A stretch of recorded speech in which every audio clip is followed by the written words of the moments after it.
मुसाफिर हूँ यारो, ना घर है ना ठिकाना, मुझे बस चलते जाना है। ये गाना आपने सुना होगा कई बार, लेकिन आज इस गाने को किस तरीके से मैं आपके साथ शेयर करने जा रही हूँ। ये देखिए फ्रेंड्स, ये मेरा घर है, सरकारी घर है। ये मेरा खुद का घर नहीं है, लेकिन हाँ, खुद के घर जैसा ही मैंने इसे 5.5 साल रखा है। मेरी मेमोरीज, मेरी यादें, मेरे बच्चे, सब कुछ इस तरीके से इसमें बड़ा हुआ है, जल्दी जल्दी ग्रो हुआ है कि मैं आपके साथ शेयर करने जा रही हूँ आज। तो फ्रेंड्स, ये घर अब खाली हो गया है। सरकारी घर है, परमानेंट तो किसी का भी नहीं होता, लेकिन मुझे ऐसा लगता है कि जिस घर में भी आप जाते हैं वहाँ पर एक आत्मा, एक सोल आपके साथ रहता है। कहते हैं ना कि घर की भी एक आत्मा होती है, तो ये सच है। मैंने महसूस किया है ये। जब आप घर में रहते हैं तो कितने दिन के बाद घर में जाले आते हैं, आप देखते होंगे। और घर को आप 2 दिन के लिए बंद कर दीजिए, आपको जाले जाले गंदगी नज़र आनी शुरू हो जाएगी। तो ये सरकारी बंगलो कैसा था और ये मैं क्यों खाली कर रही हूँ। देखिए फ्रेंड्स, इस तरीके से ये घर था मेरा और अब ये खाली हो चुका है। लास्ट ईयर दिवाली पर बेस्ट हाउस जहाँ पर मैं रहती हूँ का अवार्ड मुझे मिला था। कैश प्राइज़ मैंने जीता था, कंपटीशन था बेसिकली। तो घर की डेकोरेशन बाहर से अंदर से हर तरीके से देखी गई थी, उसके बेसिस पर मुझे ये अवार्ड मिला था, कैश प्राइज़ मिला था। अब ये जो डेकोरेशन आप देख रहे हैं सब हट चुकी है, कुछ भी नहीं है, दीवारें खाली हो चुकी हैं, ये डेकोर सब हट चुका है। ये रंगोली जो मेरी बेटी बना रही है, न जाने अब कौन यहाँ पर बनाएगा। ये रंगोली ऐसी इस घर में कब बनेगी पता नहीं। ये मंदिर वाला कमरा दिया तो यहाँ लगेगा, लेकिन अब कोई और लगाएगा। ये कुछ मिठाइयाँ हैं जो मैं ऑर्डर्स पे बनाती थी, तो शायद पता नहीं अब ये बनेगी कि नहीं। ऐसे बनाकर पैक करके मैं इन्हें सेल करती थी। और ये कुछ छोटी छोटी क्लिप्स हैं जो बच्चे घर में डॉगी लाए थे, बच्चे का बर्थडे। इस घर में न जाने कितने बर्थडे एनिवर्सरीज मैंने सेलिब्रेट की है, और अब मुझे घर खाली करना पड़ रहा है। ये मैं पैकिंग कर रही हूँ, आंखें बहुत भरी हुई हैं फ़िलहाल। आप लोगों के साथ मैंने कई महीने पहले एक व्लॉग शेयर किया था अपने सरकारी घर का। तो फ्रेंड्स, 4 BHK सरकारी बंगलो मुझे मिला हुआ था। अब ये था हो चुका है, अब है नहीं। घर तो मुझे फिर से मिलेगा, लेकिन ऐसा नहीं मिलेगा। इस घर की मेमोरीज़ मेरे साथ बहुत बहुत ख़ास हैं। लाइफ में अप्स एंड डाउन्स आते हैं, उतार चढ़ाव आते हैं। मेरे साथ कुछ बुरा तो बहुत बहुत अच्छा यहाँ पर हुआ है। ये पूरे घर का सामान निकाल कर हमने पैक करना शुरू कर दिया है। वैसे तो आप पैकिंग मूवर्स पैकर से करा सकते हैं, इनफैक्ट अग्रवाल पैकर्स किसी से भी करा सकते हैं। बहुत सारे पैकर्स आप आजकल आपको मार्केट में मिल जाएंगे, लेकिन मैं अपना सामान खुद से पैक कर रही थी, क्योंकि मुझे पता है कि मेरा सामान मैंने कैसे ख़रीदा है और मैं नहीं चाहती कि ये टूटे। तो बस सेफ्टी पर्पस को ध्यान में रखते हुए कुछ सामान हमने, मैक्सिमम सामान हमने खुद से ही पैक किया। इनफैक्ट पैकिंग अगर आप कर भी रहे हैं तो जिनके थ्रू ये सामान ट्रांसफ़र जाएगा वो कुछ भी पैसे इसमें लेस करने वाले नहीं हैं, क्योंकि ये क्राइटेरिया है कि आप पैकिंग करें या वो करें, पैसे उतने ही लगेंगे। लेकिन मैंने किचन का, होम डेकोर, ये सब खुद से ही पैक किया है। बस मैंने जो पैकर्स वाले भैया थे उनसे फ्रिज, वॉशिंग मशीन, कुछ कुछ चीज़ें ऐसी वगैरह ही पैक कराया है। तो फ्रेंड्स, मैं रहती हूँ गुजरात में और मेरे हस्बैंड हैं सरकारी नौकरी में हैं, एक्चुअली फ़ौज में अफसर हैं। तो हमारे जो ट्रांसफ़र्स होते हैं वो साल साल में, 2 साल में, 3 साल में आते हैं। तो मेरा ट्रांसफ़र 5.5 साल में आया है। जब भी यहाँ आई थी तो मेरा बेटा 18 महीने का था। अब जब मैं यहाँ से जा रही हूँ तो वो 8वें साल में उसका शुरू हो गया, 7 पर डे कंप्लीट करके 8th इज़ रनिंग। तो फ्रेंड्स देखिए किस तरीके से हम ये सामान पैक कर रहे हैं। तो बेसिकली कुछ हमें ईटेबल भी पैक करना पड़ता है, ताकि हम जहाँ जाएं वहाँ क्या सिचुएशन है तो अपना सामान एटलीस्ट मैगी वगैरह बनाकर खा लें। क्योंकि आप नए शहर में जा रहे हैं, कुछ नहीं पता है कि लोग कैसे हैं या फिर आप कहाँ सेटल हो रहे हैं, कुछ आइडिया नहीं होता। तो सामान ऐसे फैला हुआ है पूरे घर में। ये बंगलो 4 BHK था, जिसको मैंने बहुत मेहनत से बनाया था। मैंने कभी भी किसी भी घर को ये नहीं सोचा कि ये सरकारी घर है। मैंने हमेशा ये सोचकर घर में पैर रखा कि ये मेरा खुद का घर है। और इस घर में ना चाहते हुए भी पता नहीं कितना सामान मैंने ले लिया, क्योंकि आप जब किसी भी घर में जाते हो तो ऐसे तो रह नहीं सकते। मैं स्पेशली ऐसे खाली खाली घर में नहीं रह सकती। मुझे पता है कि मुझे 3 साल में या 5 साल में जाना है, बट फिर भी मैं ऐसे नहीं रह सकती।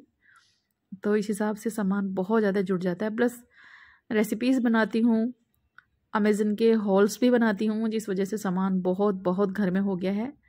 तो फ्रेंड्स, सारा सामान उतार कर पहले हमने इस तरीके से पैक किया, जैसे किचन का सामान है तो किचन का सामान पहले निकाला, क्रोकरी आइटम निकाला, हर एक कार्टन में पैक किया, उसके ऊपर लिखा बाकायदा कि इसमें क्रोकरी है। इनफैक्ट अगर किसी में स्पून्स है तो हमने लिखा कि इसमें स्पून्स है। हर बार ट्रांसफ़र जाते हुए ना कई चीज़ें नई नई हम सीखते हैं, हमें पता चलता है कि लास्ट टाइम ये गलती हुई थी तो इस बार ये रिपीट नहीं होनी चाहिए। तो इस हिसाब से पैकिंग की है। पूरा घर का सामान इतना ज़्यादा था कि ये पैक करने में हमें 15 दिन लग गए ऑलमोस्ट। पैकिंग वाले भैया ऐसे 2 दिन में पैक करके चले जाते हैं, लेकिन आपको पता ही नहीं होता नेक्स्ट टाइम जब आप ट्रांसफ़र वाली जगह पे जाते और खोलते ना कार्टन्स वगैरह, तो आपको पता ही नहीं होता कि किस में क्या है। इसलिए बेटर है कि धीरे धीरे पैकिंग शुरू कीजिए, खुद से कीजिए, आपको पता चलेगा कि हाँ इस कार्टन में हमने ये सामान रखा है। इनफैक्ट इतनी ज़्यादा प्रिपरेशन के साथ आप पैकिंग करते हैं ना, फिर भी ट्रांसफ़र पहुंचने के बाद आपको नहीं पता चलता कि इसमें क्या है। तो सामान सारा पैक हो चुका है और ये मशीन पैक हो रहा है। मेरे पास सारा सामान काफ़ी बड़ा बड़ा मैंने लिया हुआ है और अब जहाँ मैं जा रही हूँ वहाँ पर मुझे रेंट पे रहना है। कैन यू इमेजिन कि अब मैं रेंट पे रहूँगी, ये सामान कहाँ रखूँगी। तो इस घर में ये 4 BHK घर था और इतना बड़ा गैराज था, कार के साथ बाइक, स्कूटी, 4 साइकिल और इतने सारे कार्टन्स, बॉक्सेस सब गैराज में आ जाते थे। प्लस घर में स्टोर रूम, मंदिर वाला रूम, बच्चों का study room, master bedroom, washing machine के लिए सेपरेट एरिया। तो गवर्नमेंट ने बहुत बहुत ज़्यादा फैसिलिटीज़ दी हुई हैं। तो एक फ़ौजी की ज़िंदगी बहुत डिफ़िकल्ट होती है, क्योंकि उसकी कोई लाइफ ही नहीं होती है, कब उसे अपनी ड्यूटी पर जाना पड़ता है कुछ पता नहीं होता है। मेरे हस्बैंड कब उन्हें जाना है उन्हें खुद नहीं पता है। जैसे यूजुअली मॉर्निंग में जाते हैं, शाम को घर आ जाते हैं, लेकिन फ़ौज में 24/7 कभी भी किसी भी टाइम आपको जाना पड़ेगा। और कुछ लोग कहते हैं कि एक्स्ट्रा पेमेंट मिलता होगा, तो फ्रेंड्स कोई एक्स्ट्रा पेमेंट नहीं होता है। नाइट ड्यूटीज़ वगैरह भी जैसे लगती हैं तो कोई एक्स्ट्रा पेमेंट नहीं है। फ़ौज में वही लोग काम कर सकते हैं जिनको सच में देश से बहुत ज़्यादा प्यार हो, जो देशभक्ति करना चाहते हैं ना, वो ही फ़ौज में सर्वाइव कर सकते हैं। बाकी नॉर्मल लोग, कुछ लोग होते हैं ना जिन्हें देश से कुछ मतलब नहीं है, पेमेंट चाहिए होता है, they can not survive in defence. तो ये देखिए कितना सारा सामान हमारा पैक हो चुका है। ये ट्रक आया है, तो बेसिकली सामान गुजरात से विशाखापट्टनम जाएगा। जब मेरी शादी हुई थी तो मेरी फ़र्स्ट पोस्टिंग विशाखापट्टनम में ही थी 2006 में। शादी के बाद विदिन 3 to 4 मंथ्स मेरी ट्रांसफ़र मुंबई आई। मुंबई में 5 साल स्पेंड करने के बाद हम गए कोच्चि मीन्स केरला के बाद मेरा ट्रांसफ़र आया अंडमान निकोबार, वहाँ पर हमने 5 साल स्पेंड किया। उसके बाद अगेन मेरा ट्रांसफ़र आया गुजरात में 5.5 साल स्पेंड करने के बाद now we are moving for Visakhapatnam. और यहाँ पर भी चांसेस है कि हम 5.5 साल रहेंगे। एक्चुअली जिनके बच्चे बड़े हो जाते हैं तो उनको थोड़ा सा प्लस पॉइंट मिल जाता है, थोड़ी सी हेल्प हो जाती है कि उनके स्टडी बेसिस पे आप 1-2 साल का जो ट्रांसफ़र मोमेंट है अपना वो एक्सटेंड करा सकते हैं। अदरवाइज़ ट्रांसफ़र्स 1 साल 2 साल में आते रहते हैं, तो 1 साल में बंदा सेटल ही क्या होगा। तो जितने इमोशंस हैं, जितने फीलिंग्स हमारे जैसे जुड़ने शुरू होते हैं तभी ट्रांसफ़र आ जाती है, तो इतना महसूस नहीं होता। लेकिन जब आप ज़्यादा लंबे समय टिक जाते हैं, आपके बच्चे 1 साल का अगर आया है वो 6 साल का हो गया, तो समझ लीजिए कितना कनेक्शन इस घर से बनता है। और बस सामान पैक हो चुका है, भैया लोगों ने पैक कर दिया है। अब घर में इतना सामान हो जाता है कि दिवाली की सफाई करूं या फिर ट्रांसफ़र जाते हुए। ये कुछ मेमोरीज़ है फ्रेंड्स जो इस घर की है मेरे साथ। तो बहुत दुख हो रहा है। घर मुझे वापस मिलेगा, ऐसा नहीं है कि फ़ौज मुझे घर नहीं देगी, लेकिन ये वाला घर, ऐसा घर कभी नहीं मिलेगा। मेरे बच्चे की बर्थडे पार्टी, बहुत सारे इसमें मैंने इवेंट सेलिब्रेट किए हैं, बहुत अच्छे से मैंने इसमें अपने बिज़नेस किया है, बहुत अच्छे से मेरे यूट्यूब चैनल रन किए हैं इसमें। और मतलब मेरे पास शब्दों की इतनी कमी हो रही है। आप मेरा पिछला ना एक वीडियो देखिएगा, मेरा व्लॉग, कि ये घर मैंने कैसे रखा था, किस तरीके से इसको बनाया था। जितने तरीके के पौधे। ये मेरे पापा आए थे 3 to 4 मंथ्स पहले, मेरा कोई सर्जरी हुआ था, तब मेरे फादर आए थे।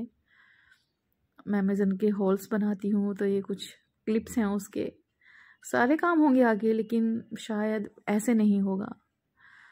ये मेरे घर की कुछ पिक्चर्स हैं जो मैंने रैंडम पिक्स इसमें डाली हैं कि मैंने ऐसे घर रखा था। अभी घर भी है, नेक्स्ट टाइम जहाँ मैं जाऊँगी मुझे वहाँ घर मिलेगा, सब कुछ मिलेगा, लेकिन ऐसा नहीं मिलेगा। तो जो लोग भी फ़ौज में हैं या ट्रांसफ़र वाले जॉब में जो लोग रहते हैं, they can relate with me कि कितना डिफ़िकल्ट होता है घर को खाली करना, एक एक सामान हटाना, बहुत बहुत ज़्यादा डिफ़िकल्ट होता है। ये मेरे फ्रेंड सर्कल जाने से पहले मैंने इनके साथ एक गेट टुगेदर प्लान किया था। मेरा बेटा जो 18 महीने का यहाँ पर आया था,